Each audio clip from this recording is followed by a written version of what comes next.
Hello students, welcome to my channel. Strength of મટીરિયલની lecture સિરીઝમાં આજે આપણે જોવાના છીએ composite section. First of all, what is composite section? Composite section કોને કહીશું આપણે? જો કોઈ સેક્શન બે કે તેથી વધારે મટીરિયલનો બનેલો હોય તો તેને કોમ્પોસાઇટ સેક્શન કહેવાય છે. જ્યારે કોઈ બી સેક્શન છે એ કોઈ બી સેક્શન બે અથવા તો તેનાથી વધારે મટીરિયલનો બનેલો હોય તો તેને શું કહીશું આપણે? Composite section. ઓકે, એના પછી કોમ્પોસાઇટ સેક્શનના આપણે એક્ઝામ્પલ જોઈએ તો કયા કયા એક્ઝામ્પલ છે કોમ્પોસાઇટ સેક્શનના? Steel and copper, steel and brass, steel and concrete, copper and aluminium. તો કોઈ પણ સેક્શન છે કે જે સ્ટીલ અને કોપરના બનેલા હોય, સ્ટીલ અને બ્રાસનું બનેલું હોય, સ્ટીલ અને કોન્ક્રીટનું બનેલું હોય, કોપર અને એલ્યુમિનિયમ મટીરિયલનું બનેલું હોય તો એને શું કહીશું આપણે? Composite section. હવે કોમ્પોસાઇટ સેક્શનનું એક એક્ઝામ્પલ જોઈએ આપણે. જ્યારે ઘરમાં પિલ્લર જે છે એ પિલ્લર બનાવવામાં આવે તો પિલ્લરમાં કોન્ક્રીટ હોય છે, ઓકે, અને સળિયા હોય છે, બરાબર, બાર્સ હોય છે. તો આવું જે સેક્શન છે આ સેક્શનને શું કહેવાય? કોમ્પોસાઇટ સેક્શન કહેવાય, બરાબર.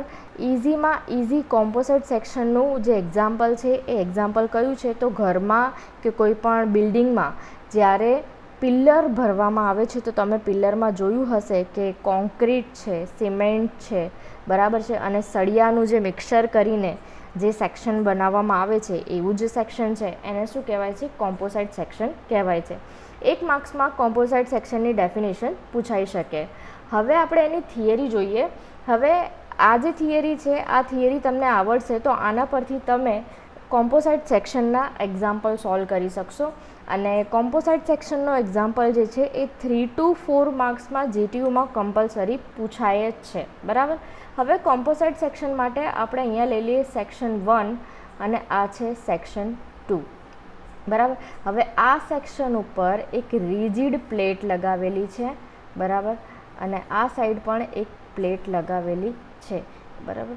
ઓકે, આ જે છે આપણું મટીરિયલ 1 છે અને આ છે કોઈ પણ મટીરિયલ 2. આને સ્ટીલ કહી દો, બરાબર, અથવા તો એલ્યુમિનિયમ અથવા કોઈ બી મટીરિયલ કહી દો. આ છે આપણું કોન્ક્રીટ છે કે કંઈ બી છે, અને આ શું છે? એક રિજિડ પ્લેટ લગાવેલી છે.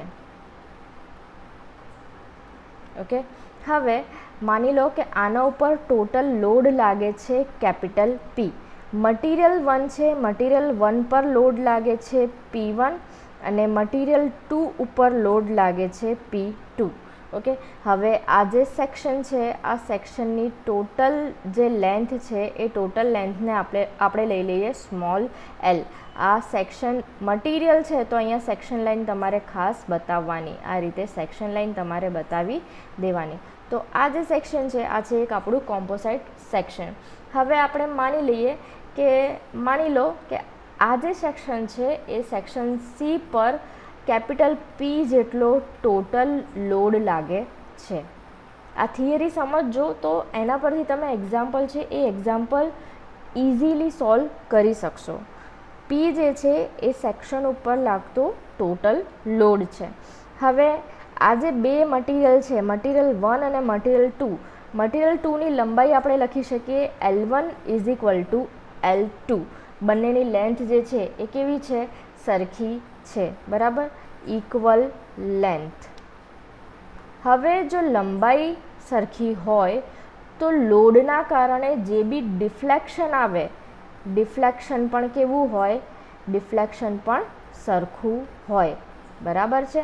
ડિફ્લેક્શન જેને આપણે ડિનોટ કરીએ છીએ ડેલ્ટા L, તો આપણે લખી શકીએ ડેલ્ટા L1 = ડેલ્ટા L2. જે મટીરિયલ છે મટીરિયલની લંબાઈ કેવી છે? સરખી છે. મટીરિયલની લંબાઈ સરખી હોય તો એનામાં થતું ડિફ્લેક્શન છે, ડિફ્લેક્શન પર પણ કેવું હશે? સરખું હશે.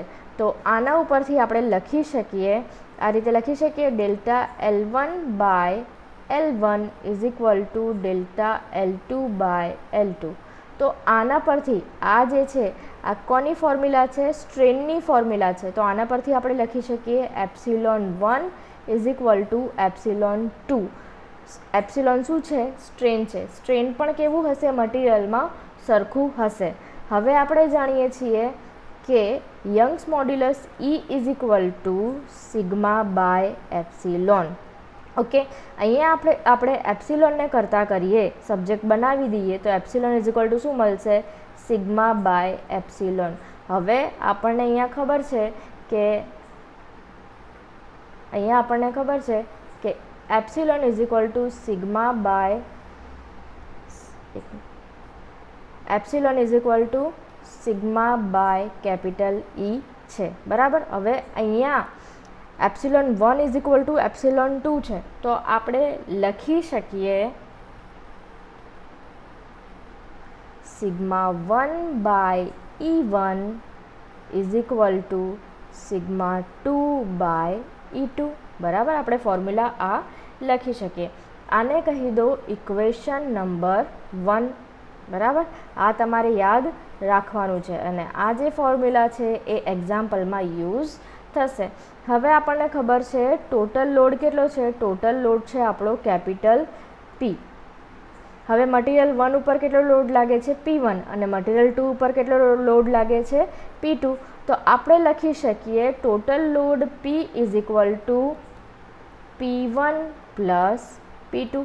ટોટલ લોડ જે છે એ આ બંનેના સરવાળા જેટલો થાય, તો આપણે P ઇઝ ઇક્વલ ટુ શું લખી શકીએ? P1 plus P2. પણ આપણે જાણીએ છીએ કે stress is equal to force by area. અહીંયા આપણે ફોર્સને કરતાં કરીએ, કેપિટલ Pને કરતાં કરીશું તો શું આપણને મળશે? Sigma into A. હવે આ જે ફોર્મ્યુલા છે આના પરથી આપણે લખી શકીએ total load is equal to sigma 1 A1 plus sigma 2 A2. આને કહી દો ઇક્વેશન નંબર 2. હવે આ જે ઇક્વેશન નંબર 1 છે અને ઇક્વેશન નંબર 2 છે, બંને જે છે એક્ઝામ્પલ સોલ્વ કરવા માટે યુઝ થશે, બરાબર. આ થિયરી ખાસ તમે સમજી લેજો. આટલું આવડશે તો તમે એક્ઝામ્પલ ઇઝીલી સોલ્વ કરી શકશો. હવે નેક્સ્ટ ડેફિનેશન આપણે જોવાની છે મોડ્યુલર રેશિયો. મોડ્યુલર રેશિયો કોને કહેવાય? મોડ્યુલર રેશિયો જેને આપણે ડિનોટ કરીશું સ્મોલ m વડે, બરાબર. Modular ratio m is equal to શું થશે? કોઈપણ બે મટીરિયલના યંગ્સ મોડ્યુલસના ગુણોત્તરને શું કહીશું આપણે? Modular ratio.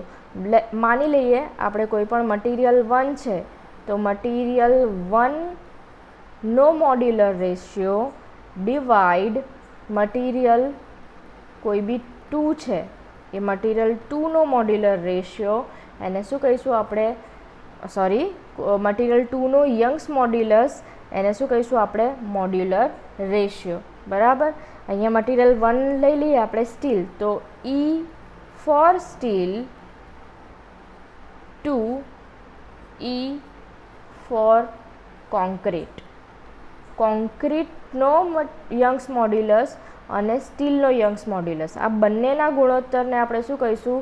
Modular ratio. આ બંનેમાંથી જેની વેલ્યુ વધારે હોય એને આપણે અંશમાં લખવાના અને જેની વેલ્યુ ઓછી હોય એને આપણે છેદમાં લખવાના.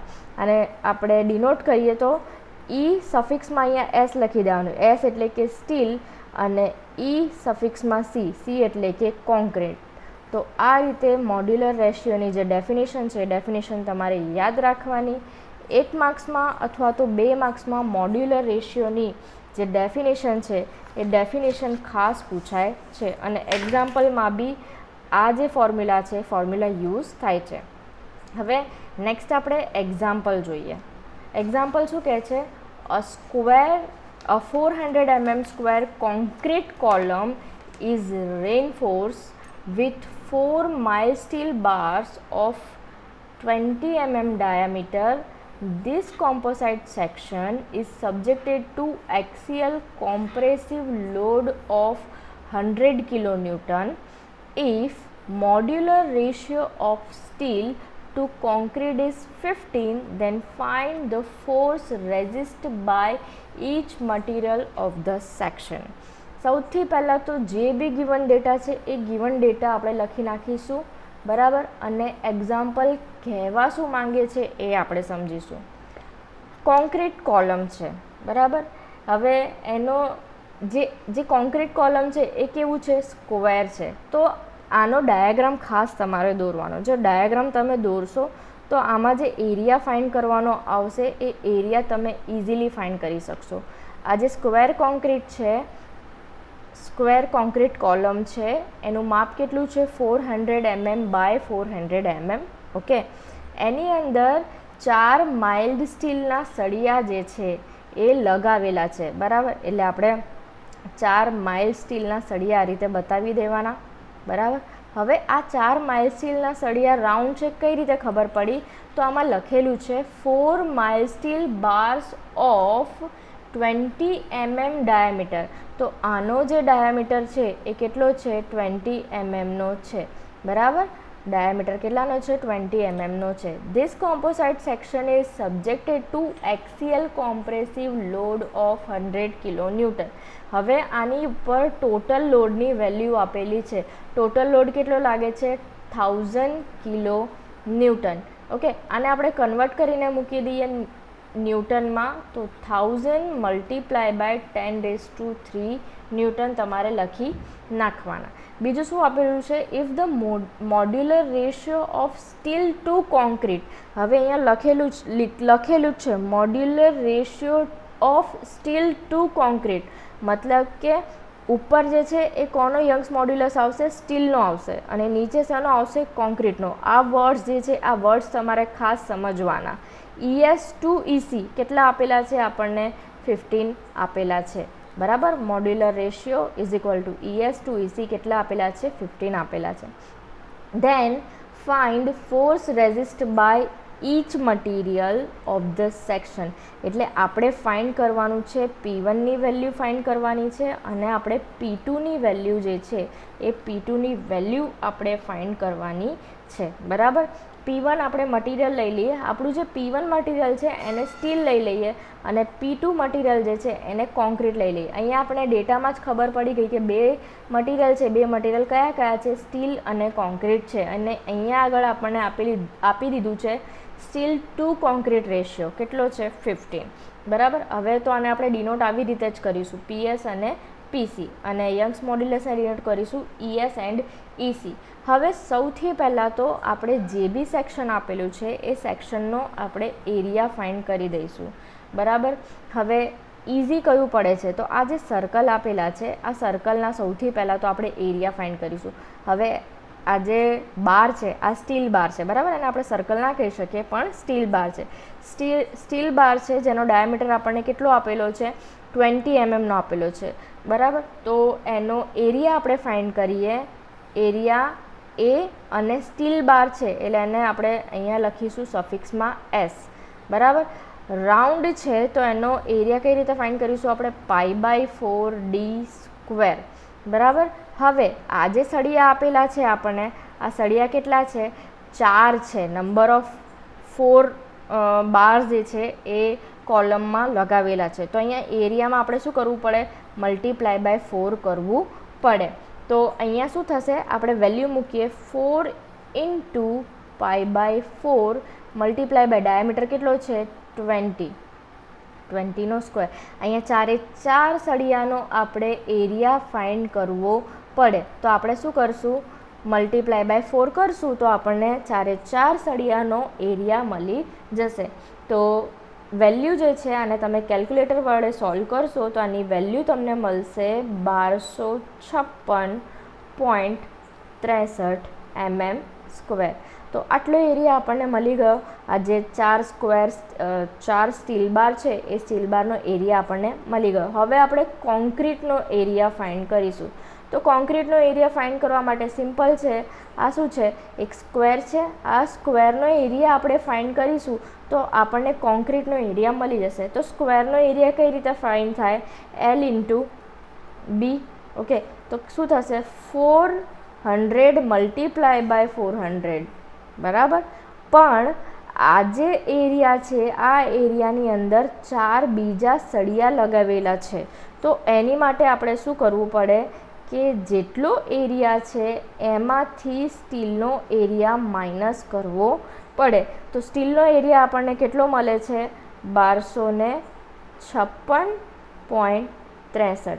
તો ટોટલ જે એરિયા છે, આ ટોટલ એરિયા જે છે, આ ટોટલ એરિયામાંથી ચાર સ્ટીલ બારનો એરિયા આપણે માઇનસ કરીએ તો આપણને સ્ક્વેર કોલમનો એરિયા કેટલો મળશે?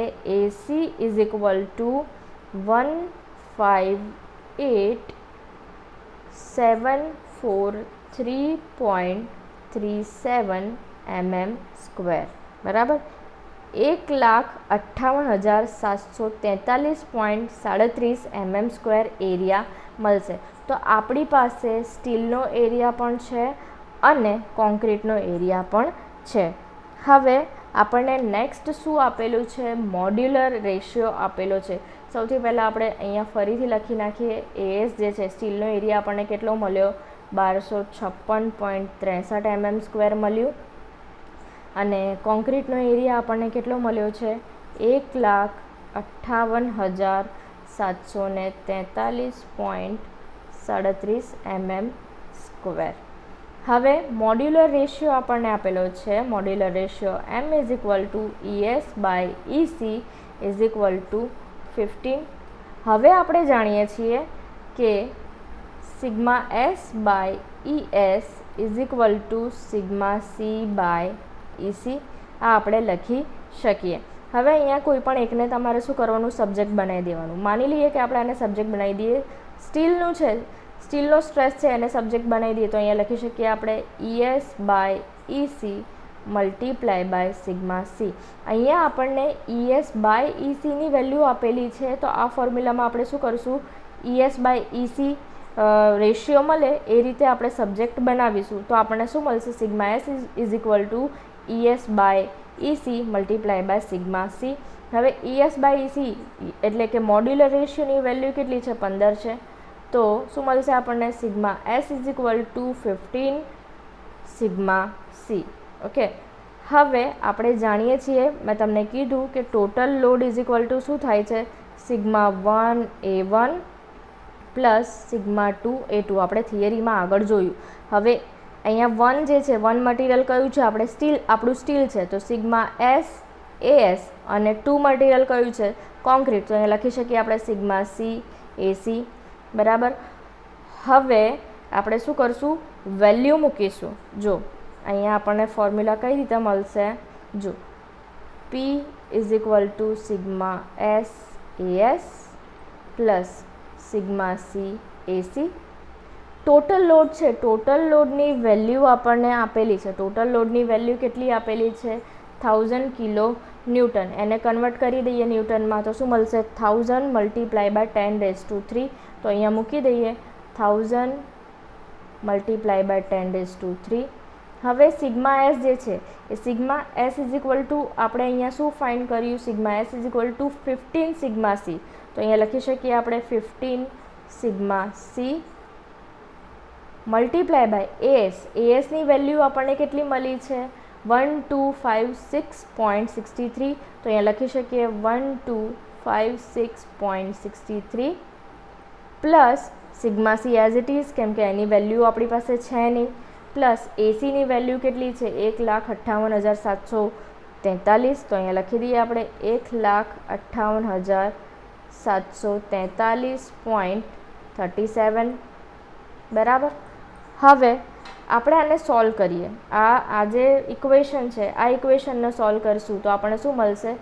1000 multiply by 10⁻³ is equal to, આને તમે ઇક્વેશનને સોલ્વ કરશો તો આની વેલ્યુ આપણને મળશે 1,57,592.82 સિગ્મા C. આ વેલ્યુ આપણને મળશે. હવે અહીંયા સિગ્મા Cને આપણે કરતાં કરી દઈએ અને આ જે આ વેલ્યુ છે, આ વેલ્યુ અહીંયા શેમાં આવી જશે? છેદમાં આવી જશે.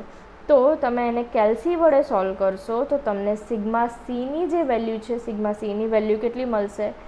5.63 ન્યૂટન પર mm². કોન્ક્રીટનો સ્ટ્રેસ આપણને કેટલો મળશે? 5.3 ન્યૂટન પર mm સ્ક્વેર. કોન્ક્રીટનો સ્ટ્રેસ આપણને મળી ગયો. હવે આપણી પાસે ઇક્વેશન છે sigma S is equal to 15 multiply by sigma C. તો અહીંયા આપણે મૂકી દઈએ વેલ્યુ 15 મલ્ટીપ્લાય બાય 5.63. તો સ્ટીલનો જે સ્ટ્રેસ છે, સ્ટીલનો સ્ટ્રેસ આપણને કેટલો મળશે? 84.45 ન્યૂટન પર mm સ્ક્વેર. હવે આપણને અહીંયા બે સ્ટ્રેસની વેલ્યુ મળી ગઈ. હવે બે સ્ટ્રેસની વેલ્યુ આપણી પાસે છે, બંનેના એરિયાની વેલ્યુ આપણી પાસે છે. તો ઇઝીલી બંને જે મટીરિયલ છે એ બંને મટીરિયલ પર લાગતા લોડની વેલ્યુ આપણે ફાઇન્ડ કરી શકશું. જો આપણી પાસે આપણે વેલ્યુ અહીંયા એક વખત લખી નાખીએ. સ્ટીલ માટે સ્ટ્રેસની જે વેલ્યુ છે એ સ્ટ્રેસની વેલ્યુ કેટલી છે? 84.45 આપણને મળી ન્યૂટન પર mm સ્ક્વેર. દેન સ્ટીલનો એરિયા જે છે, સ્ટીલનો એરિયા આપણને મળ્યો 1256.63.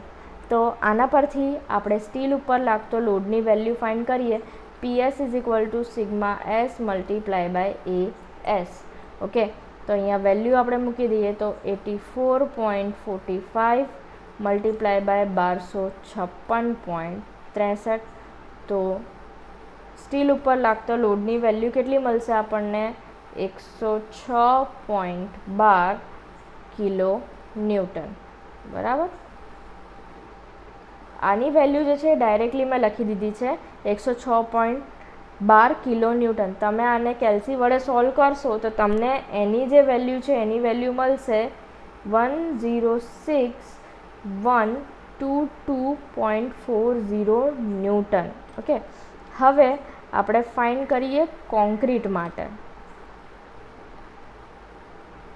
કોન્ક્રીટ માટે ફાઇન્ડ કરીએ તો એની માટે આપણને સ્ટ્રેસની વેલ્યુ કેટલી મળી છે? 5.63. અને કોન્ક્રીટનો જે એરિયા છે, કોન્ક્રીટનો એરિયા કેટલો છે? 1,58,743.37. તો આપણે કોન્ક્રીટના લોડની વેલ્યુ ફાઇન્ડ કરીએ તો PC is equal to sigma C multiply by AC. Value મૂકી દઈએ તો શું થશે? 5.63 મલ્ટીપ્લાય બાય 1,58,743.37. આને આપણે સોલ્વ કરીશું તો આપણને વેલ્યુ કેટલી મળશે?